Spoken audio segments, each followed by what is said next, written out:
So the Jeff, Hey, Jer. here we are yet again. A couple of Welcome to another episode. a couple of Yes. silver spoons, Well, yours is in your ass, but that's okay. hoping to find we're two of a kind.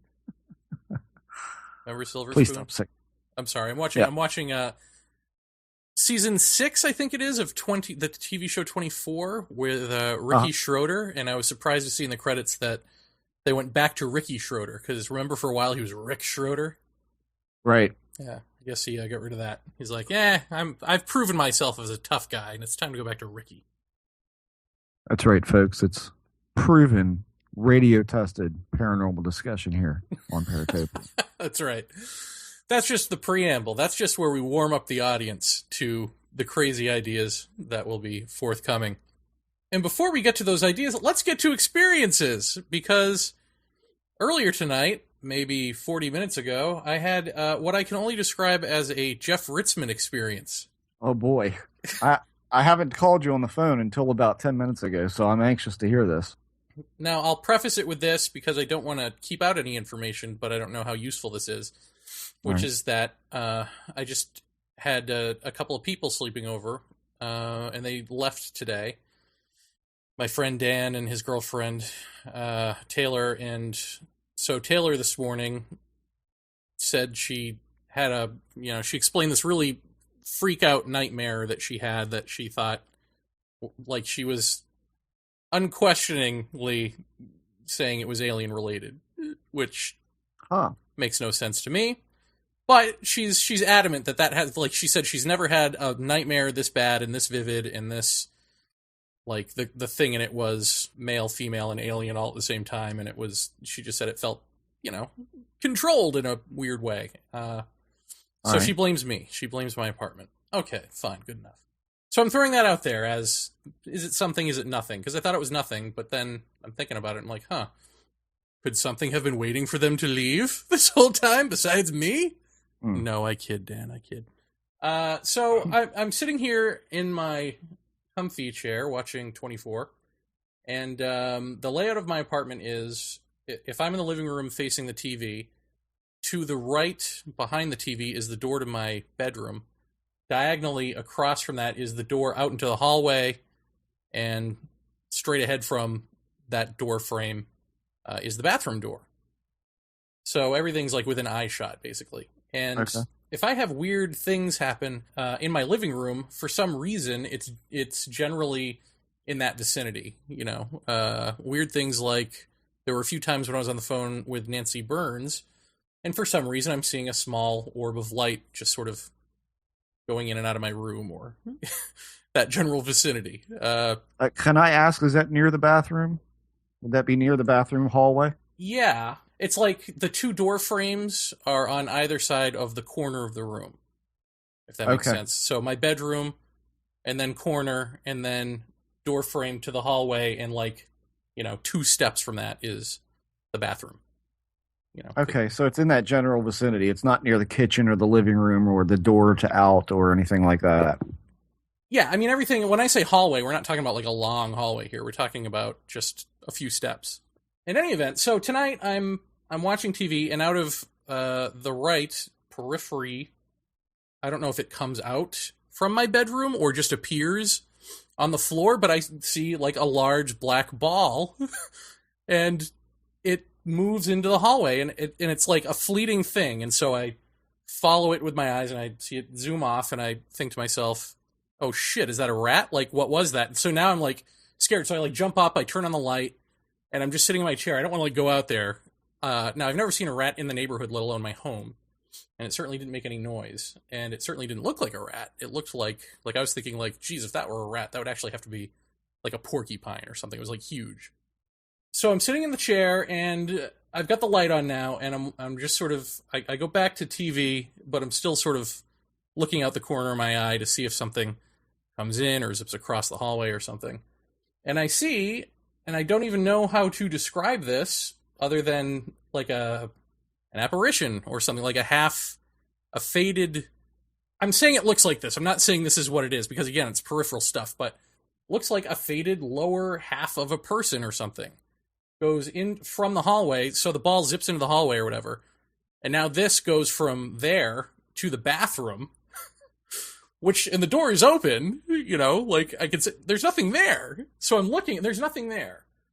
And then as I'm looking full on at this, nothingness, from the bathroom comes back into the living room like a wavy heat mirage / predator looking mass, let's say, at about waist height. Right. And it just comes in from the bathroom, comes into the living room, and goes toward my door and then just disappears. I didn't see it go into my room. It just disappeared. So I don't know what that is. Did it throw a razor sharp frisbee at you? It didn't. Thankfully. But I can say that I was in, I was really tired today because, like I said, I had people sleeping over, and so we stayed up late, and I was in my hot-ass room while they were out here with the air conditioner, and it was 93 degrees. So I didn't sleep well. So maybe that's a factor, but I definitely was in that, weird state of mind, suppressed feeling, like I could just sit there and melt into the seat and watch the room change. Like that sort of weird, I don't know, melancholy, meditative feeling, or I don't even know how to describe that. Do you so think that's it it. might have had anything to do with the fact that they left today? Well, that's why I brought them up, because it's like, well, gee, is that the liminal state of that it? Someone leaving? Yeah. And for Taylor, it would be the liminal state of being somewhere that she's not usually staying at your place. I mean, unfortunately. Or fortunately for her, as the case may be. Right. Yeah, I don't know. I mean, I don't know what to make that. I just thought, wow, that's random bunch of shit. It seemed more random until I started thinking about it, and then it actually looked like thing went there, thing came back. But it was 3 different things. Wow, that's cool. So I don't know what that is. Well, I mean, you could definitely make the George Hansen approach to that and say it was a completely, atypical few days for you, with them staying with you for such an extended period of time. You're put out of your routine, and certainly being off of work for a while, you've probably got yourself into some sort of routine of your day that was probably completely disrupted by that. Not that they put you out or anything. I'm just saying that your routine was interrupted, and so them leaving, you have to wonder if that doesn't release some kind of liminal state coming undone and going back into routine, and that's when you're in that in between, them being there and them not being there. Your routine versus your out of routine. Yeah, I mean, everything's possible. It's just, I mean, they left I don't know, noonish maybe. So they'd been gone for a while, and I mean, I go places. I'm going to the Exeter conference this weekend. I don't expect to see anything there, Right. And that's completely out of my element. Then again, I didn't expect to see anything here, so there you go. Well, who knows? Right, exactly. Yeah. Does that smack of anything? I mean, I know lower half apparition stuff, but a little black ball. Well, actually, pretty big black ball. The size of a shoebox or smaller? Well, it was a ball. It wasn't box size. No, I'm saying could you have fit it into a shoebox? Could I have fit it into a shoebox? Or was it the size of a 10-pin bowling Maybe. ball? No, it was smaller than a bowling ball. Okay. It was those little kid plastic bowling balls? It was maybe that size. Okay, like a play school bowling set, with the plastic ball. Was the edge defined or ill-defined? No, it seemed defined. I mean, it seemed like a ball, Vector, or was it in 3 dimensions? Did it seem flat? Did it seem like a flat dot, or did it seem like it had spheric qualities? I don't know. I mean, it looked spheric to me. I don't know. Did you see light reflecting on it or not? No, it was dark. I had the lights off. I had the TV on. Okay. And like I said, it was peripheral, so I didn't really Okay, yeah, peripheral's hard to tell any of that, you know, unless it glints at you or something like that. Yeah, no Uh, pinpoint. well, I mean, I don't think that that is. I find it interesting that so many things. I mean, when we were at the condo, a lot of things would show up in the hallway near the bedroom slash and bathroom Yeah, I know door. you'd said that about the bathroom, so it was like that Yeah, was interesting. very strange. And here at the house, uh, during the summer here in the house, I mean, we don't have central air in this house yet. We're getting that next summer. And the man that we bought the place from, he and his wife installed a ceiling fan in every room in the house except for the living room. And so to sleep in this house, and I don't know if you've experienced this or not, sleeping in your back bedroom here, um, you tend to get really dry. It's arid at times during the summer. And so I've been sleeping downstairs on the couch. And the hallway that leads to your room, to this room that I'm in, which is the music room, and the bathroom, in that tri-doored hallway, I often see things moving about in your room, in that hallway, and out towards the living room. And this week, in particular, I laid down. I was watching TV. I was watching that metal show on VH1 Classic. I'm sitting back. I got a Pepsi sitting there, and I've got my head on my pillow. And I get, I get halfway this show. Like, I got to go brush my teeth. So when I brushed my teeth, I came back in. I covered up. I'm all nice and comfy. I'm watching this show. I have the hall light on because I cannot stand to lay in that room and have that hallway be dark because then I really see things, and I don't know whether it's, some kind of optical illusion with the darkness. Watching TV, you look into a dark spot, you'll see all kinds of things moving, which is strictly optics. So I leave the light on. And at a certain point, I start to kind of doze off. So I say, that's enough of that. I leave the TV on and I roll over to my left, which puts me in face of this hallway. And I see what I can only describe as a disturbance of air in that area that is right towards the front of the hallway, towards the living room where I am. It was not a shape, it was not a form, it was a mass, and it looked like disturbed air. There were darker areas in it, there were lighter areas in it, and there were parts that didn't look like there was anything there. And it was all moving. And so I looked away for a second, I blinked, I looked away, I looked at the floor, I looked back up, it's still there, and then it takes off down the hallway. Which that's when it freaked me out because I thought, am I seeing an after image from the television? Is that what this is? I shouldn't have seen that because the light is on in the hallway. I can see white walls looking down the hallway. So I don't know what it was, but it's in that, it feels like what you're describing is in that same kind of general area, like near a bathroom entrance door, a bedroom entrance door. And it's very similar to what the condominium was like.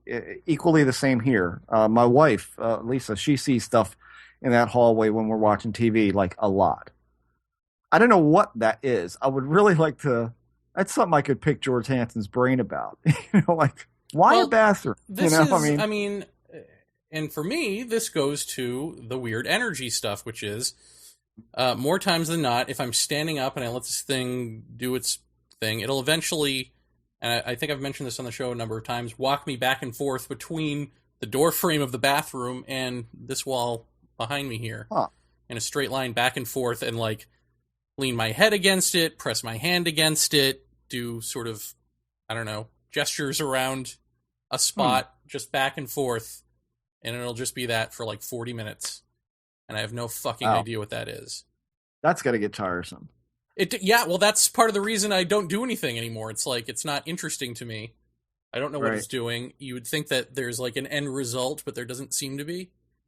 Right. At least none that I can tell. So I'm just like, but then of course the argument it could be made that, well, since you've quit doing it, then you're not going to get to the end result. But right.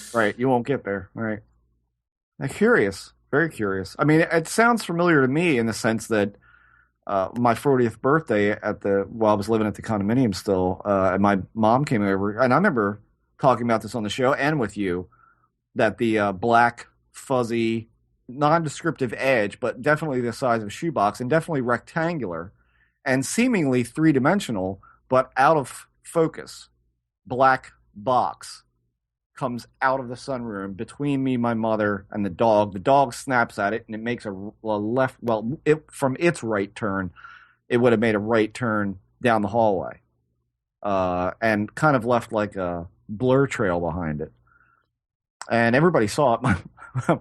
The dog certainly saw it. I saw it, and my mom. I said, "Did you see it?" And she said, "Well, I saw something there, but I didn't know what it was." The dog snapped at it. I'm like, "Yeah, there it is," you know. And it was about, I don't know, 6 inches off the ground. I don't know what that was. I mean, I have no clue at all. Black. They're black. They're always black. You know, these weird geometric things are always a dark shape. I wish that something would hang around long enough to put a flashlight on it to actually see what it does. Yeah. You know, would it go right through it? What would it do? Because it almost seems like it's the absolute blackest of blacks.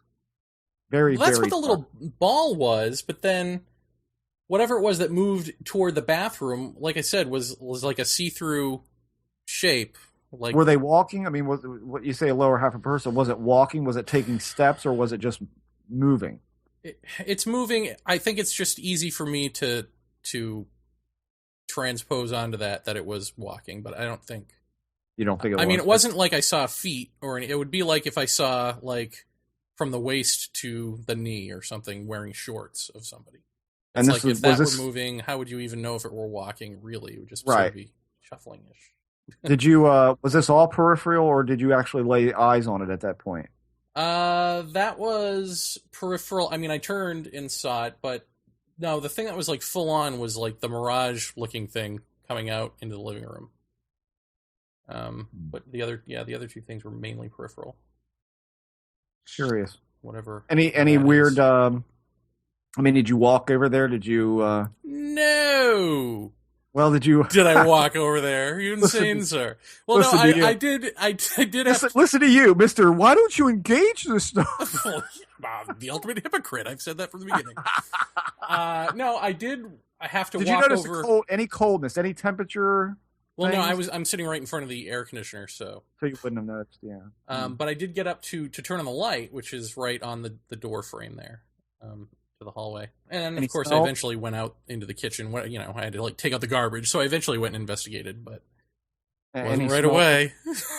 Electrical smell. No, and I wasn't actually scared because, believe it or not, I was actually more frightened of like a rat jumping out at me or something. You know. Oh, okay. Yeah. Wow, that's weird. That is weird. What do you think it was? I mean, what do you make of that? I mean, what is that just so out of the norm? You know, I mean, I don't know. I just thought it's the kind of thing that happens that so makes no sense that you want to make sense of it. And so in my wanting to make sense of it, I think, oh, was this something waiting for my friends to leave? Like, is this something, was it disturbed that there were people here? I don't know. How old is the building that you live in? Do you know? That I don't know either, but... I do a little history check on the building. It's got an interesting rooftop, because, this whole sort of section of town is like old English mansions, and this has one of those sort of Shire-like rooftops. I mean, you look up and you think, like, leg of fowl here, you know, like that kind of... Really? Yeah. Okay. Huh.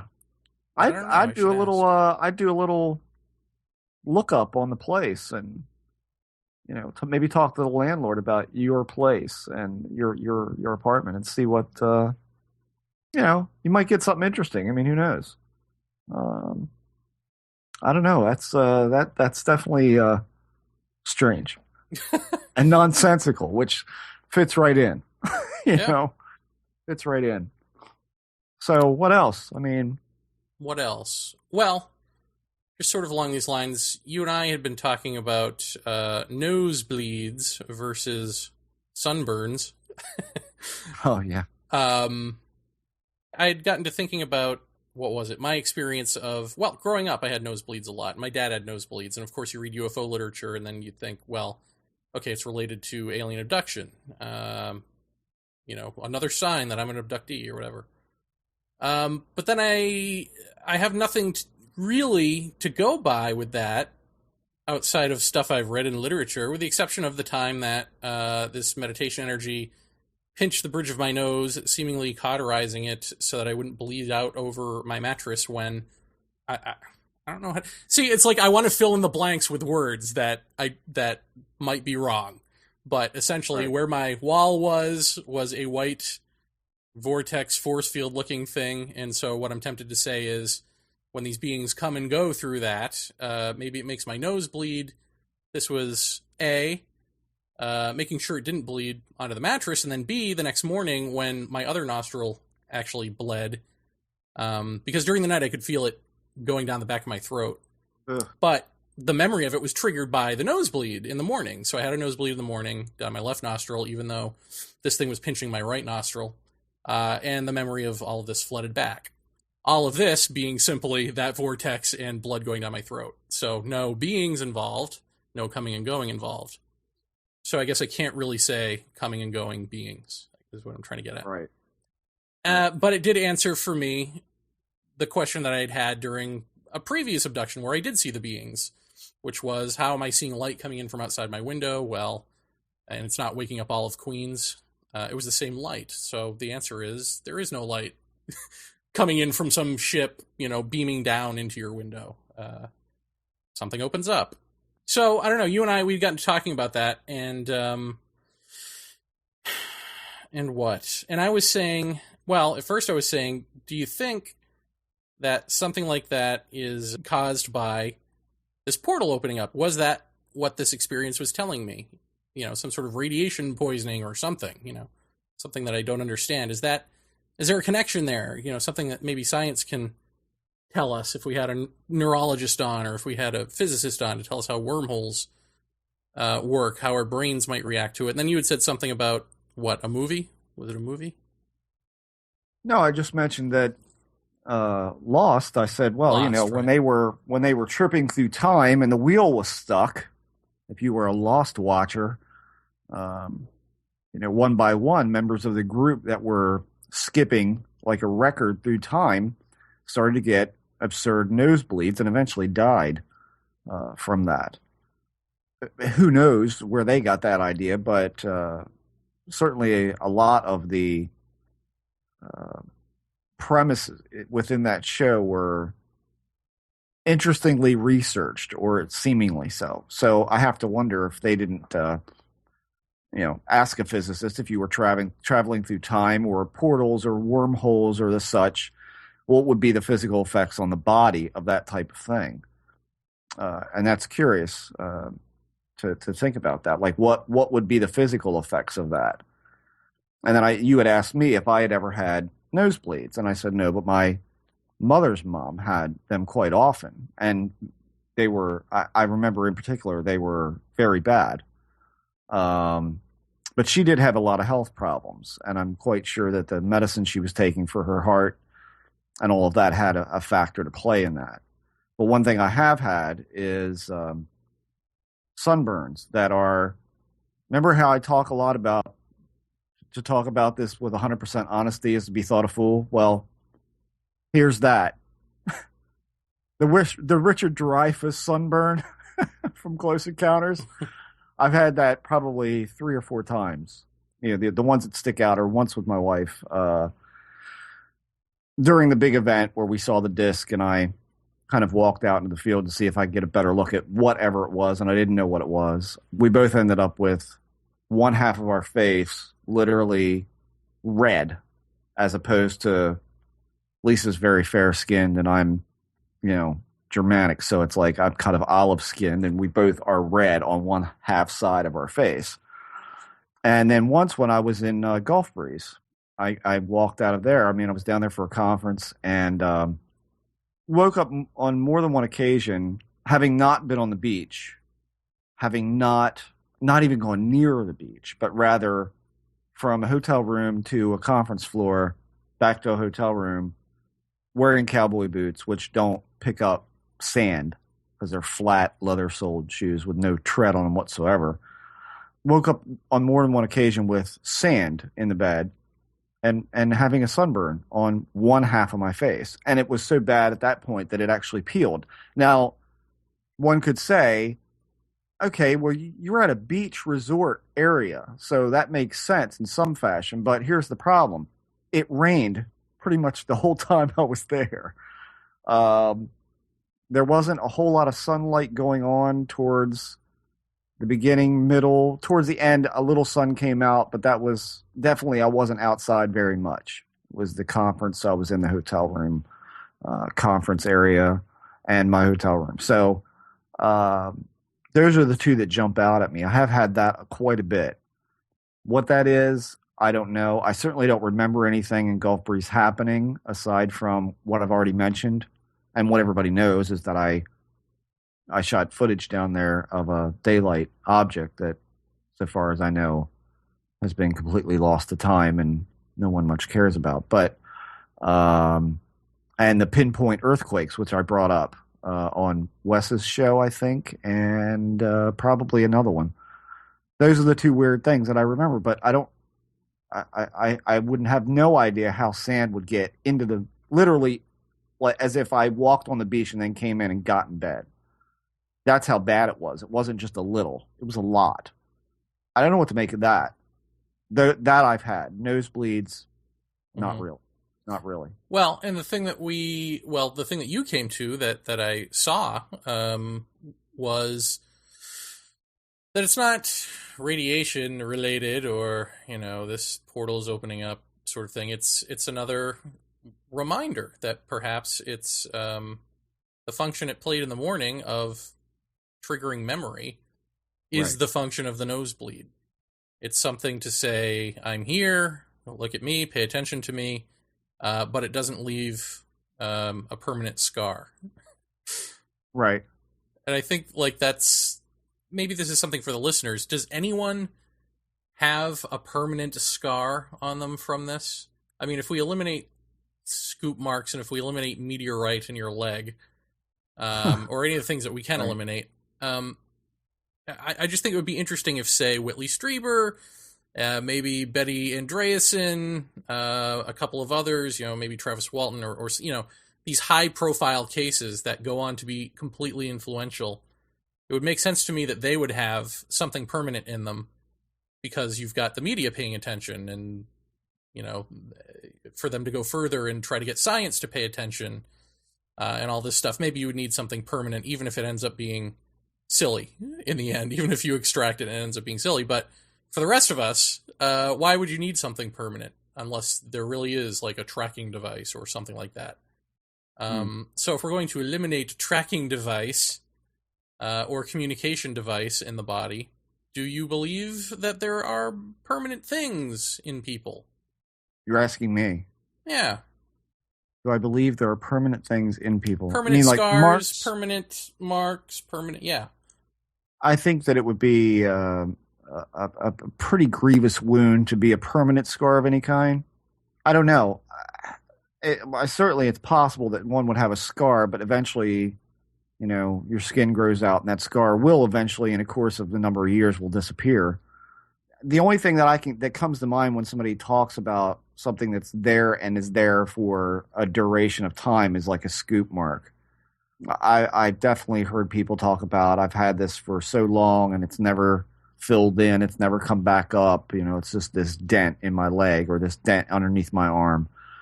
Certainly the one scar that does come up to me as being almost a permanent thing is a lot of us were vaccinated as kids with the old vaccination gun, and those left a pretty definitive pattern, circular pattern on your upper arm, probably behind your shoulder. Something like that is fairly permanent, I think, or at least years in duration. But I don't know that, for instance, you see a lot of the triangular redness on experiencers. You see that a lot. You see a lot of what looks like burns as opposed to cuts. I haven't looked at my back lately, but certainly when I was all scarred up, I think there's only one spot on my back that is a white line that looks like, and Lisa still says I should have had stitches on the one because it was kind of gaping a little bit. But I don't even know that that matters. I don't think the importance is on permanence. I think the importance is on seeing it at all. If you wake up one morning with, a diamond scratched into your chest and you have no idea how it got there, that's pretty much enough. I think any reaction the body has at that point, whether it heals, whether it leaves a scar, is kind of irrelevant. I think it's simple. The simple fact of you have a mark on you that doesn't belong and doesn't hold any rational reason for being there. And so immediately you draw the conclusion that it must have come from this experience. And that, therefore, you say, well, why? What is the purpose of this? I'm tagged. I'm marked. I mean, that's the Mutual of Omaha Wild Kingdom answer, which is I've been tagged or I've been branded. And I think it's got a lot more to do with, again, this notion of, one commonality for me has been them having a deep-seated need to be acknowledged as real, as like, you need to acknowledge this is real. We need to be acknowledged. Touch us, see us, look at us. Do they care what they're perceived as, do you think? When they say look at us, does it matter what we're looking at? Well, I mean, to answer that, I've got to say that I don't think that what we see is really what it is, which we've said kind of before. I think, and this is only my feeling, I mean, I can't define any of this or qualify any of this, but I think they can't help what we perceive them as.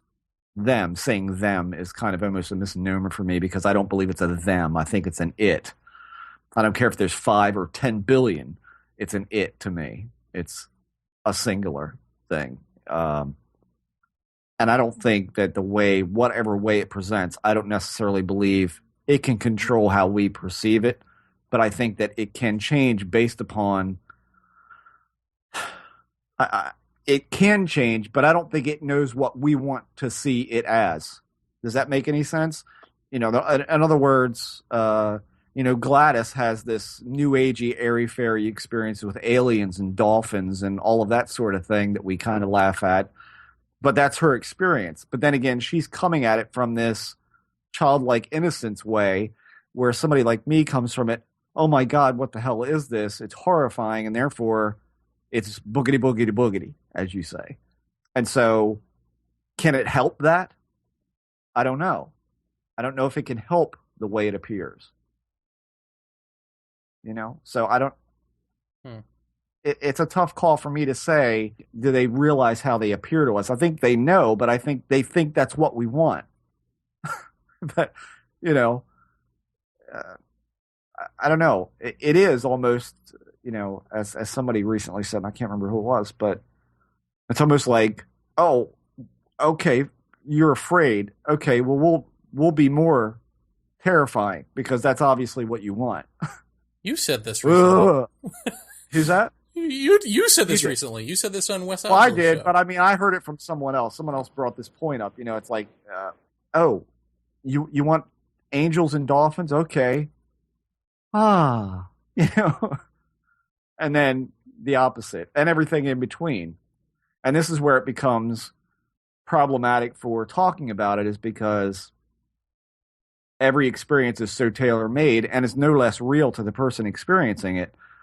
But yet we're all too eager to kind of shove out what we call the airy-fairy, new agey type experiences. I don't think we can negate them as being experiences, legitimate experiences. The question is finding out the validity of that. And to do that, you must question someone critically about that experience. If it's real on the periphery of being fringy to you, that's where you have to actually start asking round robin questions in an effort to maybe trip up a story, because there are a lot of people who just want to be in a group or want to belong to a group, or that becomes the problematic. That's where the infighting comes from too, as well as, everybody's experiencing this, but everybody's experiencing it within their own framework, it makes it no less real for anyone. And therefore, some people go, well, mine was horrifying. How can you say that they're peaceful? And there's the eruption of argument, which is perfect for it because, as George would say, it comes from discord and chaos and upheaval. And, of course, that's what it's generating. So who knows? But see, I want to refine that for a second, because I think, like, when we say that, then you get someone on the message board who's going to say, well, why aren't we just calling this the devil? It's like, I think what George is getting at with all of that anti-structural stuff is the same thing that Teokasin is getting at, which is anti-structural to us. Anti-structural to the, if you want to call, say, the naturals and the, I don't want to say we're unnatural, but we are unnatural. We've built pavement and all this stuff. We built all of these structures and societies and blah, blah, blah, that are not in tune with the earth on which we live and are a piece of. We separate ourselves out, which is a lie, and then we build from there, further lies. And all of those structures, if something that is not from that is to speak to us, has to cut down the structure. It has to, it's anti-structural. Right. So I guess maybe some people misinterpret, or maybe, unless I'm misinterpreting, I think some people misinterpret what George Hansen is saying as chaos. That it's bad. Anti-structural equals chaos or anarchy, and it's not really that. It's the false structures that we've built up and live in, the bubble. Exactly. It's outside the bubble. Right. And so when I was relaxed, when I was sitting here watching TV and I'm dead tired and I'm so relaxed that I'm melting into myself, I am leaving the structure, essentially, including all of the jibber jabber up in my head. Your mind is quiet, like you said before. You're quiet. These things happen when your mind is quiet. And I do find that to be true. I was talking to somebody last night that stopped over, and they were telling me that they saw the famous white flash in their bedroom. And this is something I've talked about for years, and that back in the time of my life where there was a whole lot of activity going on around me, my family, friends, everybody saw it. Everybody, this is when friends stopped coming around. The white flash was a big part of that. And we would see this. Lisa and I would go to the mall and be in the parking lot, and poof, there'd be a flash, like Instamatic flash cube, but there is no source. It's just the whiteness. Whack. And you'd get it in the house. You'd get it outside the house. You'd get it walking to the mailbox. You'd get it at the mall, wherever. It didn't matter where you were. And other people would see it. And this person saw this. And I asked him, what were you doing? He said, I was just laying down and getting comfortable in bed. And I was just kind of settling out of the day. And I said, well, there it is. This is what Jeremy says all the time. It's like when your mind is quiet and something presents like that, you'll see it because your mind is quiet. You're not focused upon anything, or your mind's not continuously churning. And since you mentioned that, I mean, I didn't think about that a whole lot when you said it, but since I've been talking to a couple different people and even noticing it around here, that is true. When the day is settling, when things are calm, when I'm playing guitar and I'm really into it and I'm not aware of surroundings, this is when things seem to get noticed. Mm-hmm. Could be that they're always there, and they're always doing this, but this guy was relatively freaked out about it. He's like, kind of. He's like, do you think something happened to me? And I said, I think if something happened to you, likely you'd remember it if you wanted to. If you're ready for it, you probably would remember it. But I said, I think it sounds to me like it's precursory of grab onto this. It's a hook. In other words, grab onto this, take a bite, mm-hmm. and then you'll get more. And we'll keep bringing you plates of food until you explode. I was watching, and this is kind of tangential here to what we're talking about, but I was watching Celebrity Ghost Stories over the weekend. And a lady named Carol Alt, who was a supermodel back in like the 80s, she was one of the first supermodels, was on. And she was talking about her and her boyfriend when she hit it big in the modeling industry. They bought a house, or she bought a house with her first big sum of money. And it was near water. I think it was in upstate New York, but I can't be positive. But it was near water, sitting on top of kind of a bluff and a rather old house, and it was already furnished. And when she moved in, well, the reenactment that they showed like a front door into a foyer. There's a fireplace in the foyer. As you come in the door, it would have been to the right. And then on each side of the fireplace is doors. And so you could go around behind the fireplace and then come out again. It was kind of like you could literally ring around the rosy around the fireplace. And then you went up the stairs to their bedroom. And she said she came downstairs one morning, and on the fireplace, near the fireplace tools, was like an aviator's leather cap, like one of those tight Amelia Earhart style caps. And she said when she came down, her boyfriend was standing in front of the fireplace with this cap on.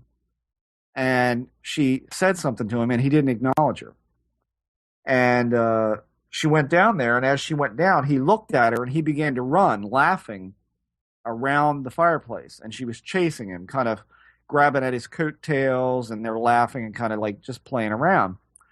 And as she crests the edge of the fireplace again, her boyfriend walks in the door. So it wasn't her boyfriend. And she said she stopped in the middle of the floor and completely freaked out, said, "I've just been chasing you around the fireplace. I know it was you. I looked right at you. It was you." And he's like, "I've been out front. I heard you scream for me." So she thought that was very, very strange. A couple of weeks later, they had some house guests. And it was a girlfriend of hers and her boyfriend. And she said in the middle of the night, they left. She woke up, they were gone. She was making waffles and said, "Where's, Emily and Robert?" And they had gone in the middle of the night. And apparently, the man had woke out of a dead sleep to some sort of noise in his room. And when he looked over, his girlfriend was going through her makeup case, making a lot of racket, taking things out, putting them down, putting them back in, opening the mascara bottles and all sorts of things. And he's like, "What are you doing?" She didn't answer him. She didn't even look at him. And he got up and he went over to her and said, "What are you doing? What are you looking for?" And she just kind of mumbled something, I think, and kept messing with the case, like frantically messing with her makeup case. And so he went over and he got back in bed. And when he rolled over, she was already in bed. Again, she was there. Now she's here. And it couldn't have happened that way. He got into bed, rolled over, and there she was, asleep. He woke her up, said, "We have to leave," and they left. Miss Alt says that she thinks that it was spirits in the house and that they appeared to people in the form of people that they knew so as not to frighten them. Good job. I thought that was an interesting interpretation, but I think it's wrong. It seems to me like this fits perfectly in with David Roundtree's wormhole and or time dilations in the way of some locations where, I mean, clearly the man saw his girlfriend, she saw her boyfriend, but they weren't there. But they saw them, they interacted with them to some degree, and then were shocked when the person walked in the door or shocked when he rolled over and saw her asleep next to him. And I know that when he was on, we were talking about wormholes, and we talked about wormholes before with Dr. Shields, right? And I got to thinking about this. When you're talking about wormholes, and you had said, well, where do these come from? And I don't remember where the answer is, and maybe I'm reiterating something they even said, but it popped into my head that what if these wormholes are they're bombarding this planet at random places, just as random as a meteorite would. We have rays of all kinds hitting the planet from out in the nether reaches of space, hitting this planet, bombarding it with all sorts of things on a daily basis. I think about the rarity of an event like that. And then the rarity of say a meteor strike. Like, what's the odds right now that a meteor is going to hit your house right now while we're doing the show? It's not likely. It's about as likely as a ghost walking up behind you, you know? And so I have to wonder if these wormholes are not a natural phenomena that's hitting this planet in a certain space that may not even, well, that may trigger us to perceive something ridiculous, like a Civil War soldier, or or my wife standing in the doorway of my guitar room when she's outside. And I wonder if there's not shockwaves from that. It doesn't fit every kind of theory. It certainly wouldn't fit somewhere like Gettysburg, because if that was the case, then Gettysburg would be bombarded by these wormholes on a daily basis, right? Well, so, does it even fit something getting your attention at just the right moment on purpose? No. But I think in certain instances, when you're talking about something like what she was talking about on the show, I thought, wormholes. I mean, I was like, that's like a prime example of like a dilation of time. And so what's causing that? I mean, she put it down to a ghost story, but really, it wasn't really a ghost story per se to me. It spoke more to a dilation of time. And so therefore what's causing that, and everyone who's come on this show to talk about that sort of thing has said wormholes. So what if, I mean, or the reverse, what if these things aren't coming from the sky, but what if they're coming out of the ground or up from the ground at a certain location, which almost makes more sense if an area has a particular geological, we've heard about granite and all that, and we had Rob Beck on to talk about why that doesn't mean anything. But what if in the earth there is some kind of reaction that triggers some sort of wormhole dilation of time, and that's why some areas are more active than others, or some homes are more active than others, and then they don't happen for the longest time? I know if I was saying this to George Hansen, I know what he would say. Well, I disagree, because that's putting it all down to strictly a natural phenomenon. And yeah, I am. That is what I'm saying. It does completely leave out anti-structural elements, does it? I mean, that would be put down to something else. But who's to say this is all triggered by one thing? You know, what if there are rational explanations to some paranormal activity? You know, we don't know, because we can't qualify any of it. Well, it would be in the same way that there are natural forces, well, like radio waves. Radio waves are natural, right? And yet we know how to use them to artificially, so it would be the same thing with wormholes. You could have a bunch of natural wormholes and then artificially induced wormholes. Yeah, I mean, I don't see any dilemma there, really. Well, and then the artificial ones would be just, more coordinated events, and the natural stuff would be just noise. Yeah, well, yeah. But it presents a difficult thing with studying any of the paranormal, because, we're always, I'm not saying we're looking for any singular brass ring of any kind, but I think often people want some kind of like, what is the answer? Like, there is an answer here. Where's the coin that fits in the slot? And in fact, when we say there could be more than one answer, there really could be a natural explanation for some apparitional effects that we see that can possibly be explained by advanced physics of some sort. But other things more apply to the nature of reality, our perception, our interaction with reality, our interaction with the other. And I brought up the whole feedback loop thing on the Black Fridays program. There's that, which like I've said before, I feel pretty strongly that there's something there in that model that seems to feel right to me. Yeah, say it again. It's basically that you're in a feedback loop. You're making a sound. Oh. Go ahead. Well, give them the feedback loop. What the hell? Be redundant. It's That's what a feedback loop is. So between this and Black Fridays, you're creating a feedback loop. We are a feedback loop.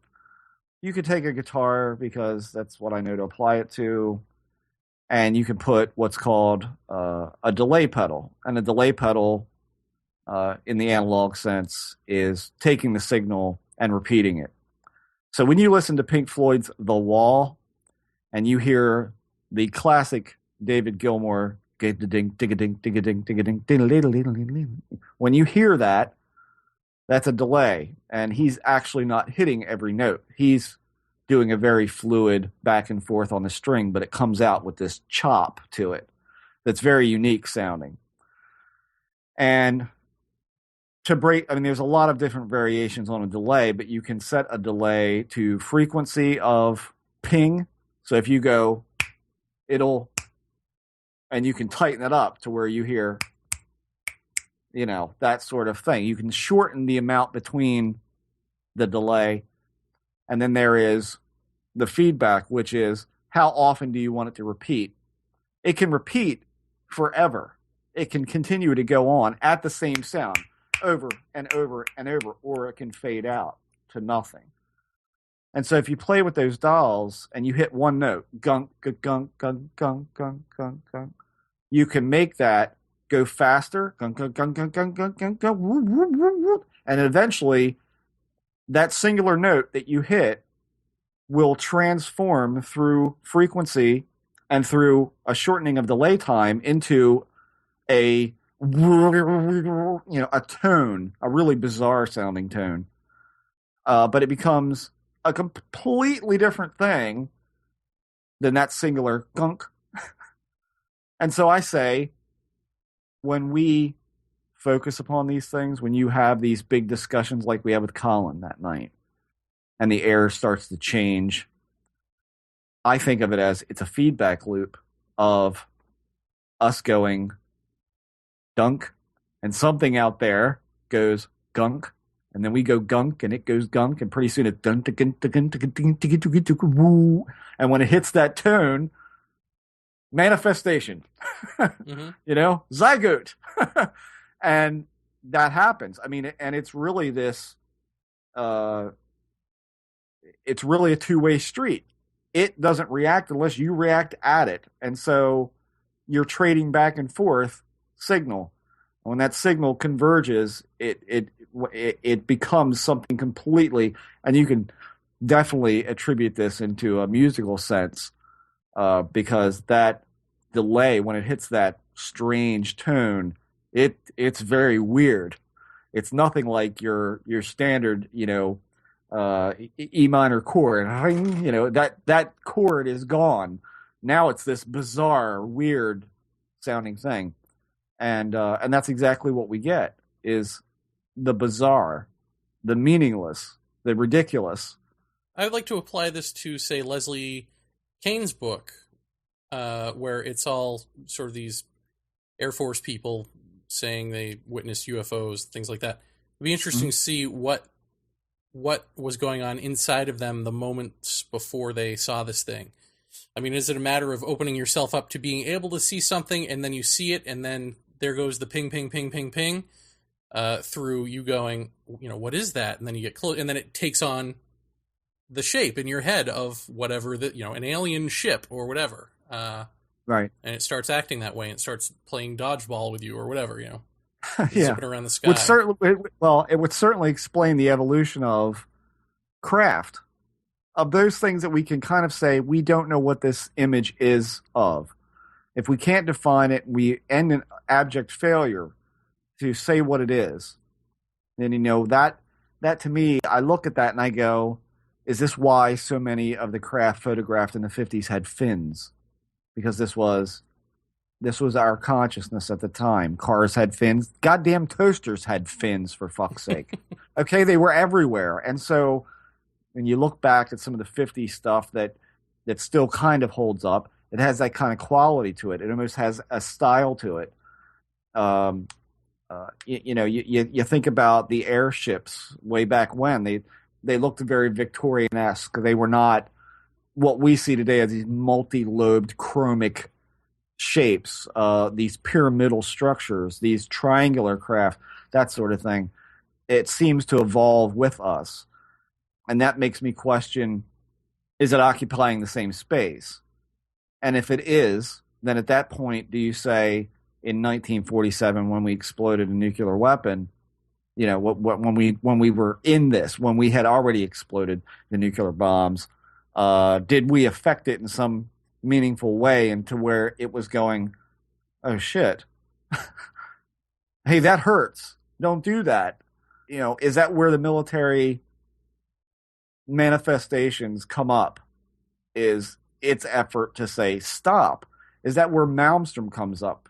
When you have something shutting down a facility like that, saying, cut it out. It hurts. Stop. You're not the only one here, moron. And we just not being able to perceive it. Is that what that is all about? Mm-hmm. I don't know. I mean, again, when it comes to sightings, it's so hard to differentiate what is a project of somebody, in a deeper than black situation, and what is the phenomena. It's hard to tell. Right. But maybe the way you tell is, well, it's to talk to that person. And see what was going on in their minds right beforehand. But also, I mean, if you're talking about Air Force people and generals and things like this, I mean, these are people who would know, presumably what this stuff is. And that's the problem is, like, not necessarily. I mean, not necessarily, because all of this stuff is so compartmentalized that often people working on some of these blacker than black projects, I mean, you could be involved in one of these projects and be working on a singular piece of it and have no idea what it's going into, other than the part that you need to know. You need to know that we're starting a project with a nuclear pulse detonation weapon or nuclear pulse detonation engines, and therefore we need some kind of, here's the blueprint, build this. And so you build that, but you have no idea what the end result is going to do. You have no idea past the specs you were given. And so you have to wonder, when you're talking about even the high up generals, do they really know? Is it that compartmentalized that one hand doesn't know what the other one's doing? And so would they know of a complete unit, a completed unit? I think that would be a very small group of people to know that. I don't necessarily think your garden variety 4-star general is even going to know that. That's just my thoughts. I don't know this. I don't know anything about it, but that's just, and the people that I've talked to, it's like you hear that word compartmentalized come up again and again and again, that there's so many projects that are, even to us, would be not all that interesting, that are contained within a select group of people and does not leave that group of people. So I don't know that they would know that. Certainly your fighter pilots aren't going to know that unless they're test flying some of these things. I'll tell you who I'd like to talk to is, like, and if there's anyone listening, please contact the show through paratopiapodcast@gmail.com. I want somebody who test flies Black Project aircraft. What do you see behind the cockpit of, the Stealth, or, what did the people who flew the Blackbird, did they ever see anything? Did they ever have any sort of sighting? Wouldn't that be an interesting, because here you are flying the cream of the crop for the day. You're flying the Stealth bomber, and you see something that's passing you, that's circling you, that's zipping away, and you're like, what? What are you holding out on me here, guys? What's going on? That would be the person that you would want to talk to. I mean, that's certainly, and we don't want to know anything about the projects that they flew. We just want to know, did you see anything while you were flying them? That would be an interesting interview. Yeah, definitely. I just want to go back to last week's episode for a sec, just to note that I was completely surprised, taken aback, really, that a few people were sort of offended, it seems, that we try to chalk up some of these alien implants to mere medical conditions. And didn't maybe even get that we weren't saying everything. Like somebody mentioned, well, I've got this triangular mark on my balls, or whatever he, scrotum, whatever he said. Right. How is that? Well, that wasn't what we were talking about, would be number one. But I don't think that you can look at, again, I mean, the meteorite, the very specific thing of this mysterious iron in your leg or foot. And there is a syndrome that produces a mysterious iron in your leg or foot. I mean, you can't just ignore that. And I just find it odd that, maybe I shouldn't find it odd at this point, that it's all well and good that we deconstruct aspects of ufology till the cows come home, until it applies to you. And then once it applies to you, well, now the defenses go up, and this is ridiculous. And, it doesn't answer what's going on with me. It's that sort of defense mechanism that I would think people would be over at this point, at least who listen to this show, but I guess not. Do you think it's so much that, or do you think that it's, see, I look at that as more being that, let's face it, I mean, could you chalk up the amount of, I mean, just since the advent of the internet, could you chalk up the amount of time spent on this subject online through all people and the belief systems that have cropped out of ufology in general, I think give people a sense that it may still be a mystery, it may still be unprovable, and they can't lay their hands on it. But I think that a lot of people are under the misconception that they have a good handle on what's going on. And so to hold fast to those is to have at least a snippet of some sort of lead to a possibility of an answer. This goes back to me for the desire of people to have a toehold on this, and that desire. But the toehold is on their own personal experiences as well. It's not just. Well, yeah, absolutely, absolutely, yeah. I mean, it would go through all of that, and I think, I mean, half the time I'm all too willing to dismiss my own stuff until somebody goes, yeah, but, and then I go, oh, well, yeah, and there's been plenty. Believe me, there's been plenty of my own experiences that I've flat out dismissed as this has got to be something other than this because X, Y, and Z don't seem to match up. Inconsistency with what I feel should happen in this kind of experience. This must have been my eyes playing tricks on me, or a hypnagogic hallucination, or what have you. But I think what it boils down to more when you get resistance like that, it's the same resistance we got when we were talking about hypnosis, which was, what does that mean? We have to throw it all out? Yes, that's what it means. And so to do that is to, you're not only going up against personal experience, but you're also going up against what that personal experience means, not only to that person, but to the field. That's a tough nut. Well, if you're going to throw out all, are you saying we should throw out all implants? Have you seen any implants that are definitive? No, I have not seen implants that are definitive, but do you think that we have definitively knocked out the case for implants? No. Then we can't throw out implants. I think we can throw out meteor in the foot and leg implants. I'll put it to you this way. What's been recovered so far, I can throw out. Yes. Okay. Can I throw out that they don't exist? No, but I also can't throw out the idea that they may implant vanilla ice cream cones in our rectums. But I haven't seen that either. Like you said at the beginning of the show, anything's possible, but I haven't seen anything out of the implant market that has meant a damn thing as far as I can see. It doesn't mean they don't exist. It doesn't mean some people don't have them. But I just haven't seen any. That's a tangible, evidential piece, and I've not seen that out of this phenomena at all.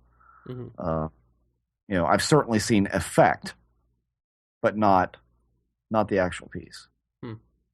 Certainly, you got to wonder about the people who have ones that can't be removed.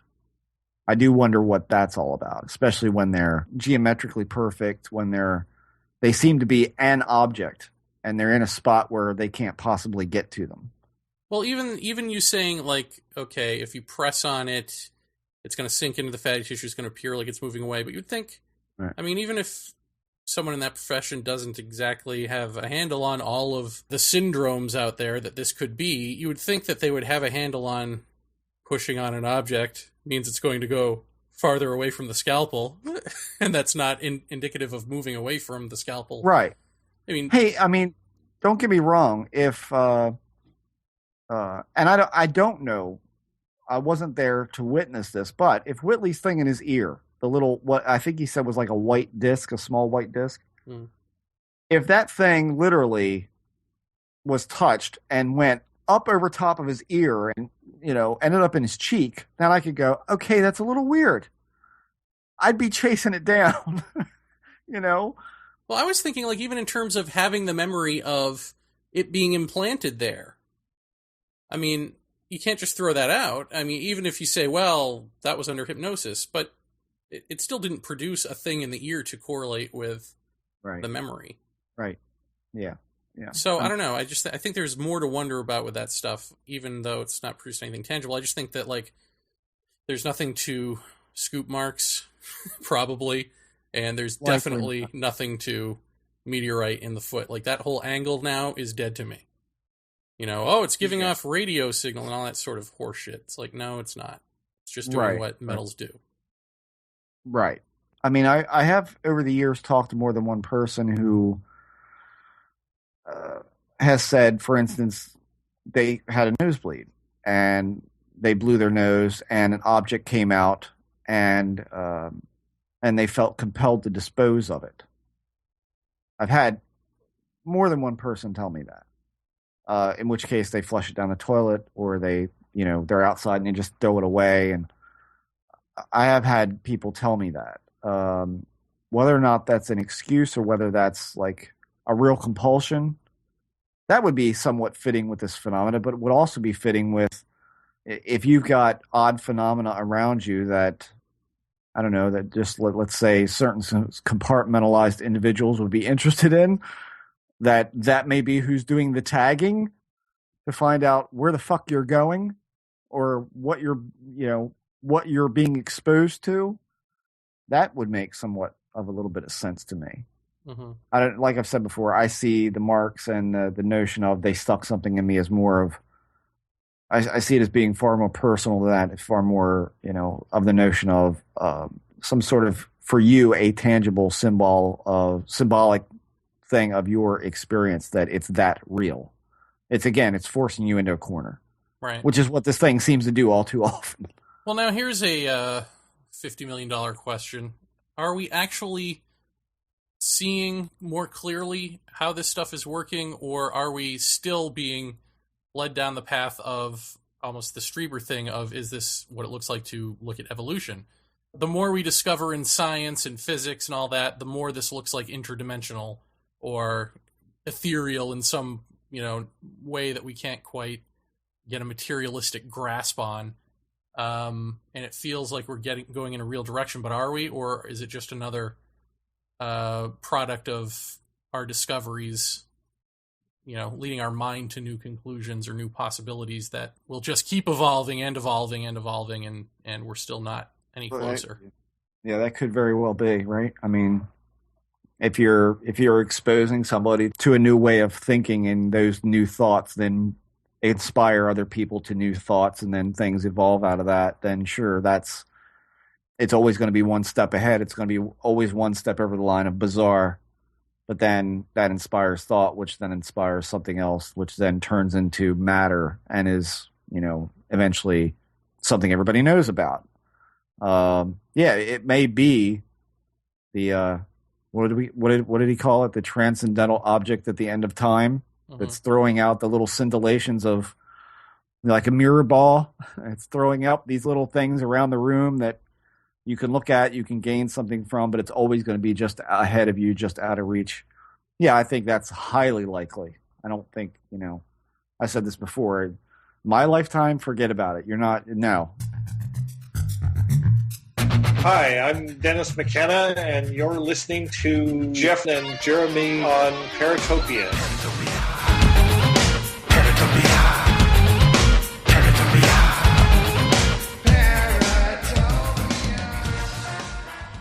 If you record audio for any purpose, chances are you want it to be heard. You want to attract the largest audience possible who can hear your message. That's where we come in. We're cyberears.com, a revolutionary internet service that will host your audio files and help you promote and track its popularity.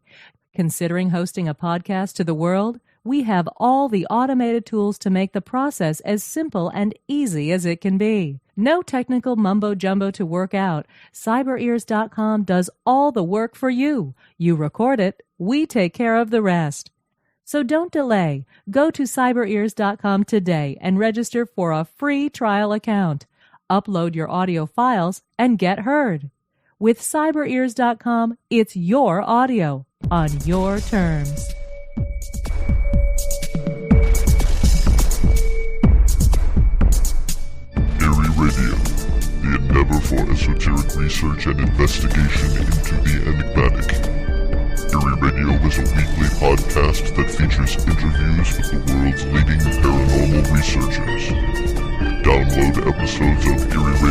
from your favorite podcatcher or directly from the show website at www.erieradio.com. Erie Radio. Listen, learn, laugh.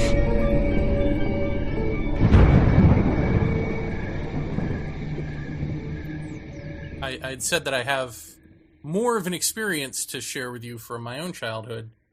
That it wasn't like I kept this from anyone. It's just that it didn't dawn on me to make these connections until I met you.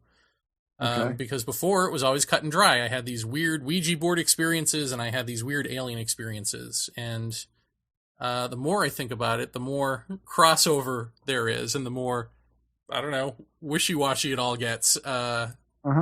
I guess I should set this up. There was a group of friends in high school, and we used to just obsessively play with this Ouija board because we had this real narrative going. It was like my friend Stacy, who was this allegedly a psychic, and her mom was a psychic, and their dead Uncle Bobby, or her dead Uncle Bobby, I should say, would come on the Ouija board and clear off the bad spirits or whatever and talk to us. And this other girl, Tracy, had this thing where I guess her mom's boyfriend had died and he wanted to communicate something. I don't know. It just became this big soap opera of Ouija board stuff. And part of that, and I don't remember even what the context of this is, was that we were all going to be tested this one week, or we were all going to be shown a manifestation, basically, of this. And I don't remember if it was Uncle Bobby or when we originally started playing, we got this guy who, you know, if you're following the logic of the Ouija board, pretended to be somebody and then turned out to be some sort of demonic thing. So I don't remember if it was this thing saying we were going to be tested. I don't remember what the timeline is. I guess I could look it up because we have a lot of this written down. But nevertheless, during that week was the week that something walked into my room and started babbling at me and had something long and pointy in its hand. And, you know, I said, "Ma, what are you doing? Go back to sleep." And then immediately thought, "This isn't your mother. You know what this is." And then the next morning I asked my mom, "Was that you?" "Of course not," blah, blah, blah. And, I mean, from the moment that it happened, pretty much onward, I associated this with aliens. I thought this was aliens. Because I'd had the UFO sighting when I was, you know, in 8th grade. And so everything was aliens to me, you know? Everything became about that obsession. And so, this whole Ouija board thing took a back seat. Here was the other part was, at some point during our Ouija board obsession, I had asked Uncle Bobby, I think it was, if I don't remember how it came about, if I have marks on me or something like that. Or no, I asked, am I being abducted? I asked, am I being abducted by aliens? Is that what this is? And he said something like, yes, and if you want evidence, you can, you know, check your shoulders. Check your shoulders. Like, what? For marks. And I don't remember what the exact verbiage of this was, but that was basically the gist of it. So I would get up in the morning and every morning, and I would check my shoulders in the mirror, and I would like look and all of this, and I was getting fatter in high school, so I was getting stretch marks on my arms. So I thought that was it. Like, I didn't know what stretch marks were, so I was looking at this, and I'm going, "Oh my God, is this what it is?" You know, and I kept obsessively looking at this, but it didn't make any sense because they were just sort of scratchy, squiggly lines. But then one fine morning, I woke up and I had a perfect triangle on my left shoulder, like on my shoulder blade, you know, behind my back, that stayed with me all day. And I showed it to at least one friend, Adam, in school, and then it eventually faded away. And that was the only time that I ever saw a mark that was like purposefully, you know, a shape. So I don't know. I'm just throwing that out there because I think that this actually makes more sense in the Jeff Ritzmann context than it does aliens came into my bedroom. This was like something saying, "Oh, you're going to see this mark if you just keep looking." And I keep looking with the intention to see, and sure enough, something shows up. But even so, even though a Ouija board is telling me this stuff, what do you make of the fact that I immediately wanted this to be aliens, or I immediately associated it with aliens? Maybe I didn't even want it to be. It just immediately, that was it. It was like, even during Hell Week, I went, "Oh, that's an alien." I didn't go, "Oh, that's this demon from this Ouija board or something." Huh. Well, I think in the beginning of, was that towards the beginning of you knowing that there was something weird going on with you? Yeah, that was the first I think, yeah, I think that's thing. a typical, yeah, I mean, that's a typical response, I think. And I saw that a lot. I saw it myself. I mean, when you realize, because for so long, you know, there's something bizarre and there's something surreal, but you can't put your finger on it. And some of them are so sporadically spaced out throughout, you know, the chronological history of your life that you don't connect dots until someone says something that resonates, and then you start going back and looking and you go, oh my God, yeah, that. And then, I mean, at least for me, it became, like you were saying, the Ouija board became like obsessive, and you became obsessive with the alien thing in there. And I think that's a really common response to initially connecting the dots and realizing that whatever this is, this happens to other people and they call it this. Okay. And it could be anything from alien abduction to demonic possession to whatever else you want to call it. Doesn't matter what you call it.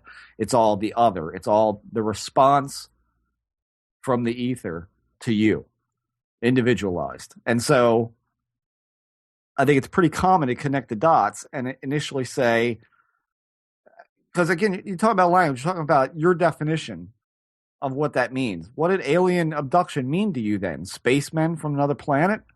Yeah. You know? Yeah. So of course you're going to connect everything to that. Everything weird that then comes up from there on out, you're going to connect to that. Whereas you just related a story in the beginning of this show that really doesn't look a whole lot like aliens, right? But you're an experiencer, so there you are. Mm-hmm. I mean, that's the important distinction to me, is to separate what is and what is not. And I don't think there is one. That's the problem. Is to differentiate it is, I don't know, segmenting yourself. You know, it's all a product of, to me, it's all a product of this same thing. And so that thing is whatever the definition you put on it.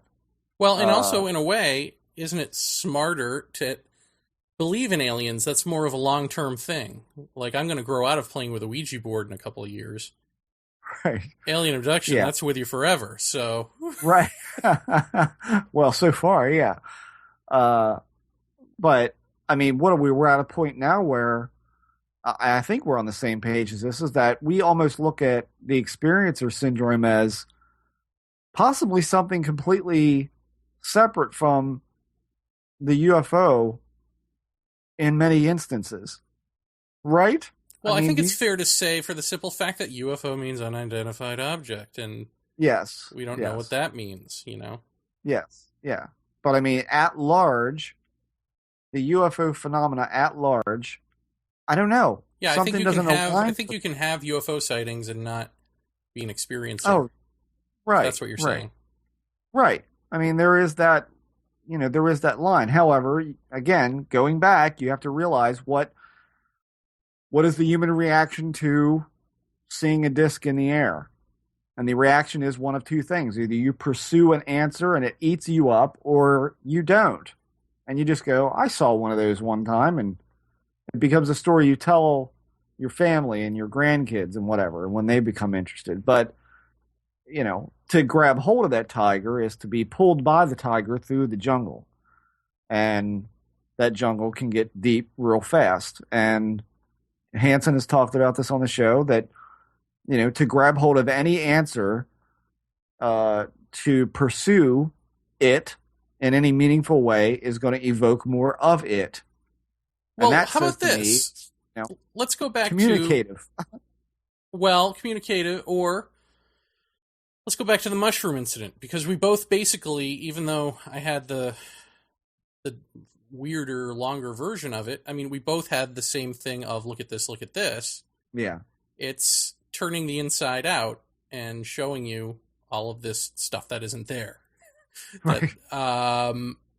So what if that is like the hyped up, amped up, ours goes to 11 version of what is normally going on inside you at all times? It's just that this personifies it and takes it out of your head or takes it in and out. It weaves between in and out of your head, whether your eyes are open or shut. Mhm. That whole notion of clinging on to something and seeing it through to its end, clinging on to an answer and self-fulfilling prophecy, or what you create your own reality, that sort of thing. What if that is an amped up, externalized version of that process when you take drugs, or when you take hallucinogens, I should say?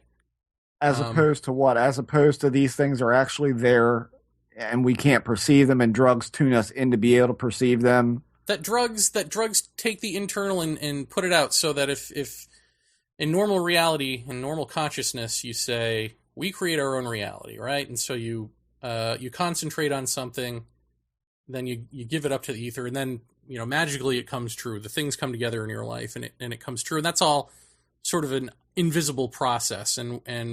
But when you take DMT, for whatever reason, it makes that process visible. Huh? Yeah, I could see that. Yeah. So if that's true, then that's how we function. So there is no answer. There's always just picking an answer, and it will bring you to its logical conclusion. Right? But it's invisible to us now. But when you do the shroom guy says, no, look at this. And then if you stick with it, you go to its natural conclusion. If not, it goes, oh, okay, look at this. And then you're caught in that illusion, that path that's going to bring you to an answer. I'm going to take the Christopher Knowles approach here and say I'm a little uncomfortable with the notion of conclusions. I don't know that it would draw you to any conclusion. I think it would always keep presenting something else. And we've talked about that before, where when we first, tripped upon, no pun intended, McKenna's work, we go, wow, now this is an interesting thread to yank on. And the more we yanked on it, the more people we talked to with Goodnight Moon. Brandon D. Brandon, yes, I'm sorry, Brandon. God damn it, one of these days. And Dennis McKenna and all of these people, I don't know that it presents a conclusion. What I got out of that whole notion of psychedelics was the thought, and this is what bore out for me out of all that, was that phrase, it may start in your head, but it can end up on the floor. When I woke up that night and I saw this fractal overlay pattern, and I wasn't on anything, I was just came out of a dead sleep, and then I see the image of an unfamiliar looking alien. When I say unfamiliar, I mean it didn't look like your typical communion-esque alien. This thing seemed to have relatively straight eyes, but instead of being pointed on the ends, they were rounded. They were more oval, goggly looking. And it's coming out of this fractal, and it's backing up like it's skipping like a record. And then its arm comes out and hits the wall and makes a noise. And it looks more real than the overlay, but it's all the overlay. That I looked at that. I sat and I pondered that experience, and I said, okay, is that telling me, yeah, you're on the right go-round here? You're leaning towards the right rudimentary direction, even though that direction may be 1.5 miles wide. At least you're going in that way. And so this is confirmation of that. No, but yeah, at that point I said, yes, this means I'm on to something. And then it does a complete about face again. Mm-hmm. I think it would always be, there won't be a conclusionary end. There will always be, you'll go along so far and think you're making headway, but that's just another piece of the bigger puzzle. And then it'll turn you to that other piece. And now you work on that for a while. And so it becomes this expansive funnel that you're looking at. Instead of being a reality tunnel, it's a reality funnel. You're spreading out. That to me is where it gets unconclusionary about itself. And I think the operative thing here is to keep in mind everything that you've picked up along the way, and then see in a course of a few years, like, does any of this correlate to make any kind of directional sense? Maybe that's the appropriate measure. I don't know. In a complete non sequitur, I have one last thing that I want to just address, because every now and then we'll get someone on the message board. We'll talk about science as a religion. We're sick of science telling us this and that and the other. And we'll get someone on the message board who will say, well, science doesn't do that. There is no such thing as science in the way that you guys talk about it. And I don't know where you get that from. And science is just a, rational system of categorizing, blah, blah, blah, blah, blah. And then I get to thinking, it makes me second guess myself. And I say, gee, where do I get that notion from that science is this thing, this force, that we believe in? Well, I watched a Nova special this weekend. Nova. Yeah, on Nova, on Dreams. So apropos. Mm-hmm. And the basic conclusion nowadays is that you've got 5 stages of sleep.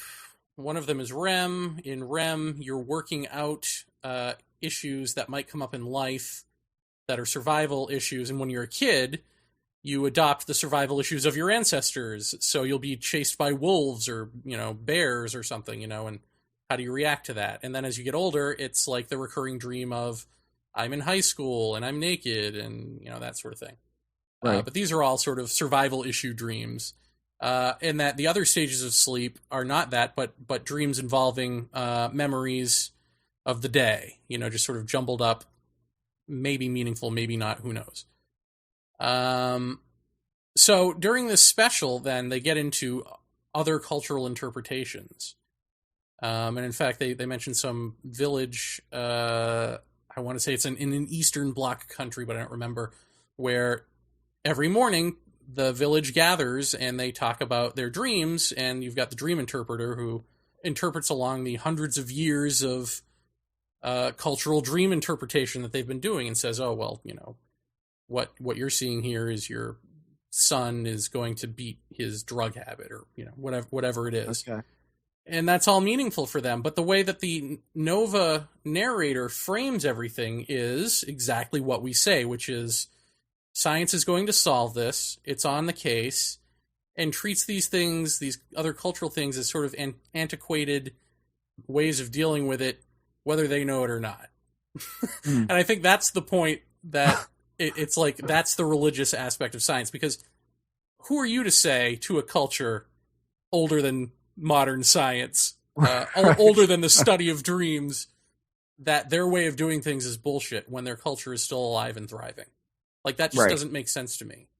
And science hasn't figured this stuff out yet. It's still trying to make its way through what the hell are dreams. It's got this sort of toehold now in examining where people are in stages of sleep, hooking up electrodes to their brains, and then they wake them up and then say, okay, what were you just dreaming?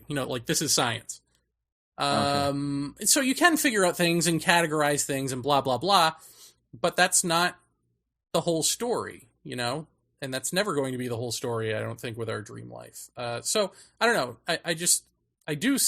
We do see it. I don't see, now I'm befuddled as to how these people who argue the point to us don't see it when they watch something like that. Where the narrator's like, and science will figure this out. Don't worry, people. Nothing to see here.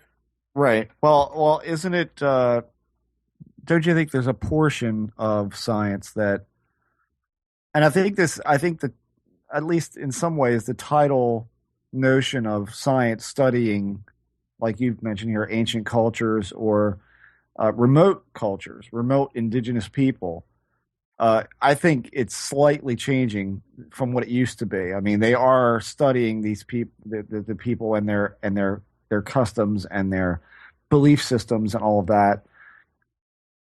But I think it's still at the stage where a scientist looks at a culture and says, they get up and they discuss their dreams, and the dream interpreter then tells them what this means. And so this is what they get out of this. And I think they ignore the core. I mean, we're going back to this core thing. Is there a core of their belief system that holds some kind of truth, that holds some kind of really interesting science, something we could really sink our teeth into? But I think our culture, at least Western science, has kind of pigeonholed into itself to say, well, yeah, they get up and they do this, and it's all very interesting. These people also put plates in their lips and pray to bushes. And so that we'll just dismiss this. This is highly primitive. We're much more advanced than this. They don't go from the notion that you're saying that this existed long before their science was ever thought about. They were applying a science to their nature. Well, they even had people on here debunking the fact that certain things were invented through dreams, or certain mathematical formulas came in through dream. And they were saying, well, maybe the dream influenced the person to think a certain way, and then once you start obsessing on it, then it's like, why do you even have to give another scenario to what the person said happened? Why is that important? Because it's important because they're trying to say that this is all a material process in the brain, and therefore has no meaning beyond robotics, organic robotics. Exactly. And that's just fucking nonsense. And here we go. The good old boys club of science. Yeah. Right? Because anything that threatens the status quo in science has a hard time. I mean, eventually it may get sorted out, but it's the same thing in our little corner of Weirdoville here in ufology. It's like to question the norm, to question the heavyweights, to point things out is to become, non-fashionable. But it's the exact opposite and therefore sameness of New Age. New Age says there is no objective anything. Everything is subjective because the second you're objective, you're a dictator. And science says, no, there's no subjective in terms of meaning. There's no meaning, or at least this materialist stuff seems to be saying that. Right. It's all objective. We can push a button and make you reflexively do things, and so that's what it is. Yeah. It's like, no, you're both not looking at the whole picture here, Right. And I don't get that. I don't get what that blind spot is for either side. I don't know. I mean, I guess I get it for the New Age person because I can see what goes into certain types of people, but for the scientist, I mean, I don't see how it's helpful. I don't see how it's helpful to not get the whole picture. Again, compare it to ufology and wonder why someone like Stan Friedman hasn't deviated his script since the 70s, by and large, right? I mean, nothing against Stan. He's a very nice man, and I think he's been an asset to, the community by and large, to give it a serious voice and a serious tone. And as I commented on, I think it was the UFO Iconoclast blog today, he certainly can bring it to a skeptic, right? I mean, he can and does. I made mention on that blog that we had him on the show, and that we both made a concerted effort to kind of try to pull something out of him that wasn't the ETH that was kind of out of his comfort zone, and we were unsuccessful at doing that. And I said that, unfortunately, at this stage, I think he's been an asset to the community, but at the same time, I think that for anyone who's studying this in a really serious way and sees the complexity of what it is, how it presents, and sees all of that, I think we're outgrowing his data and the way it's presented. The same could be said for science, that careers are built, names are built, egos are constructed upon what's already previously been accomplished. And so then to go so far on an accomplished notion and then to say, oh, we've got to dial back 20 years. Oh, no. That can't be. We have to work from where we are now and go forward. It's no use to go back. We'll go little steps back. But if we're going to go, like this negating Newtonian physics, right? I mean, nobody's going to do that in a big way and not catch shit for it. And so I think that's where being human beings comes into play with science, is that science is always going to be reflective of the senses of human beings and the senses that we have, and also the behaviors that we have, which is, oh, do we really have to go back and reinvent the wheel? Does anybody want to do that? I mean, and with science, my God, how webby must that be, where everything connects to every other discovery, to every other theory, and it just, it's huge. When a shockwave goes through that, you're talking about upsetting a bigger apple cart than ufology ever could dream of. And so is that where, like you're saying, there's that blind spot. Is that blind spot? A scientist would hear this and say, "Well, no, that's what science is about. We want to get to the truth. We want to really examine these things." But how far does that envelope push before you get resistance? Mm-hmm. That's the question. How far does that push? Are you willing to re-examine the most basic premise of some scientific practices or not? Because Well, too much has been built on them, right? I mean, what's more structural than science? You're building definitions. You're right. examining not to deconstruct, but to construct. Right. So to say we want to get to the truth of something, yeah. I don't even know that you can, well, here we are, right back at objective and subjective. Is there a truth Yes. that you're not co-creating just by observing it and building it along the lines that you're building it? Right. Because, again, Teokasin is a reminder that there are whole peoples out there that do not build life in the same way, and they're equally valid, as proved out by the fact that they exist for longer than we have. Right. Yeah. Yeah. I mean, I just think it's amazing that science right down to ufology. I mean, boy, there's two opposite ends of the spectrum, right? I mean, neither one of them wants to go back and upset apple carts, because that means... Can I just say that neither one of them want anything to do with the other, but only one knows it? Right. But I digress. That should go in a book. I mean, yeah, neither one wants to really upset the apple cart, because to upset the apple cart is akin to what I talked about last week with Emma going on to Errol Knapp's board. That's calling too much into question, because not only have two people built upon this theorem of alien abduction and the scenario that it goes through, which everyone knows about now. It's culturally ingrained. But also there are all these spidery tendrils that go out from that connect to other people's work, who also don't want to have to go back on that notion of it not being correct. And I think the same thing happens with science. Like, how far do you want to go? And I don't know. Well, I think they want to take a few steps, build a house, live there, take a few more steps, build a house, live there. Yeah. Yeah. It's like, no, but now we're talking going. Yeah, but now we're talking about going backwards and tearing down the past 5 houses. Yeah. We're taking out a whole new wall, I mean, really? No, I don't know, because this, and then they'll sit and argue about this for a millennia before actually the change starts to make sense to people who've heard it enough. Well, but if you keep moving and you don't build a house, then there's no structure. Then that's scary. Then you're back to... Then you're anti-structure, and then things will really happen. Yeah. So, I mean, I don't know. So do we want to talk about the future direction of this show, or do we want to put that off another week? What do you want to do? We can talk about it. All right. And so we did talk about it that night, but we weren't really happy with what we said. It kind of droned on and on. So then Jeff said, "Hey, Jer, why don't you do it on your own and make it short and sweet?" And I said, "Sure, I'll do that." And so here I am to do that, except I'm getting ready to go to the Exeter UFO conference. It's late. It's Thursday night.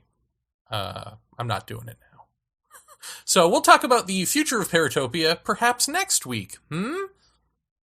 Sorry to have put this off another week. In the meantime, I am now co-hosting the Black Fridays with Stacey Lowry. In case you don't know, Wes Owsley got called back to NASA, so he's going to work for NASA again in Russia. So we'll see how this goes. I'm going to make a stab at attempting yet another show here. So if you can't get enough of me, and frankly, who can't, head on over to www.theblackfridays.net, and there I'll be. But that has no bearing on the future of this show. So there you go. We'll talk about it next week. And I'm sure I'll have an Exeter road trip special for all of you. I see the future of this Paratopia ending right now. Me too. Very Bye. Take care, world. Jeff. Until next time, America. World. And beyond. Good night.